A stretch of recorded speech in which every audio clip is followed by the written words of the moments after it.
Here you're seeing a left-handed ASP-1 installing the smaller of two O-rings on one end of this plastic part. Same motion, the same placement every cycle, you get a repeatable install. Once that first end is installed, the parts move over to a right-handed ASP-1.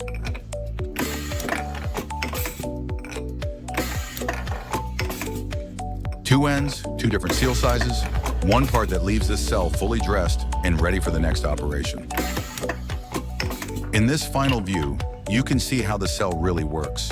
Bare parts come in, each one gets the larger O-ring installed on the big end at the right-hand machine, then moves straight to the left-hand machine for the smaller O-ring on the other side. This started as a customer headache.